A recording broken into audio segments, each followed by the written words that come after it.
नमस्ते सदा वत्सले मातृभूमि। जय श्री राधे राधे। आप समस्त बंधु बांधव सबसे पहले जय श्री राधे राधे का कमेंट करें और वीडियो को देखें।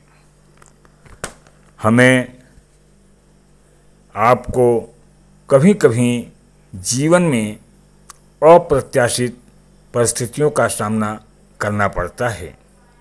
कभी कभी ऐसी घटनाएं घटित हो जाती हैं जिनकी हमने कभी कल्पना नहीं की होगी, उसके बारे में कभी सोचा भी नहीं होगा। जिन लोगों पर हमें अटूट विश्वास रहता है वे ही अपना रंग बदलकर हमारे विरोधी हो जाते हैं। जिनसे हम सम्मान, सत्कार और आदर की अपेक्षा करते हैं वे ही बीच चौराहों पर हमें बेइज्जत करने के लिए उतारू हो जाते हैं। ऐसी स्थिति में हम दुखी, निराश, उद्विग्न और विषादग्रस्त हो जाते हैं। हम सोचते हैं कि क्या करें, क्या न करें, किसे और कैसे समझाएं कि हम तो उन्हें अपना प्रिय मानते हैं। ऐसी मनस्थितियों में यदि हम संतुलन नहीं रख पाते और ऐसी प्रतिक्रिया व्यक्त करते हैं जिसका दुष्परिणाम हमें न केवल वर्तमान जीवन में भोगना पड़ता है अपितु भावी जीवन में भी उसका कुप्रभाव बना रहता है। अतः यह आवश्यक हो जाता है कि हम कुछ मूलभूत तथ्यों को ध्यान में रखकर स्वयं को संभालें। जब तक सब ठीक नहीं हो जाता तब तक स्वयं को संयत एवं संतुलित रखें। सबसे पहले देखने वाली बात यह है कि जो कुछ भी घटित हो रहा है उसके लिए हम किसी दूसरे व्यक्ति को दोष नहीं दें। भले ही कोई व्यक्ति प्रत्यक्ष अथवा परोक्ष रूप से हमारी विषय परिस्थितियों के लिए उत्तरदायी क्यों न प्रतीत हो रहा हो, परंतु वह हमारे दुख का मूल कारण कदापि नहीं है। हमें समझना होगा कि वह केवल परिस्थिति को प्रकट करने वाला एक माध्यम मात्र है, निमित्त मात्र है।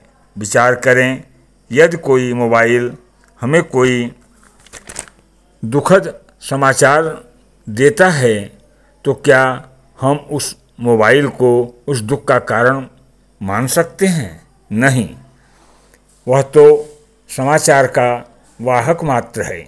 इस प्रकार संसार के लोग हमारे सामने यदि कोई कठिनाई उत्पन्न करते हुए प्रतीत होते हैं तो वे उस समस्या का कारण नहीं बल्कि एक वाहक मात्र हैं। अतः उनके प्रति घृणा, क्रोध, द्वेष अथवा शत्रुता का भाव उत्पन्न कर किसी प्रकार की अनुचित या नकारात्मक प्रतिक्रिया व्यक्त करना उचित नहीं है। यदि हम ऐसा करते हैं तो हम परिस्थितियों को और अधिक जटिल बना लेंगे और आगे का सुखद द्वार बंद हो जाएगा और वह सदैव के लिए बंद हो जाएगा। ईश्वरीय विधान के अनुसार हमें ऐसा कुछ नहीं प्राप्त होता जिसके अधिकारी अथवा पात्र हम नहीं हैं। कर्म सिद्धांत अकाट्य और सुनिश्चित है। मनुष्य को प्रारब्ध के रूप में जो सुख दुख, अच्छी बुरी परिस्थिति, हानि लाभ प्राप्त होता है वह हमारे अपने ही पूर्व जन्म का या इस जन्म में किए हुए अच्छे बुरी कर्मों का फल है। वर्तमान में भले ही उपस्थित परिस्थितियों के लिए हम जिम्मेदार नहीं लगते हों, परंतु इसका यह अर्थ नहीं है कि हम उसके मूल कारण नहीं हैं। हमारा केवल यही जन्म नहीं है, हमारे साथ असंख्य पूर्व जन्मों के कर्म एवं संस्कार संग्रहित हैं। इसके अतिरिक्त पूर्व जन्म में हमारा कई जीवात्माओं से संबंध रहा है, उसके साथ हमारा ऋणानुबंध है, लेन देन का संबंध है, जिसे हमें इस जीवन में चुकता करना है, बराबर करना है। इस प्रकार प्रत्येक परिस्थितियों का मूल कारण हम ही हैं। जब तक हमारे कर्म का लेखा अनुमति नहीं देगा तब तक कोई भी हमें दुख नहीं दे सकता।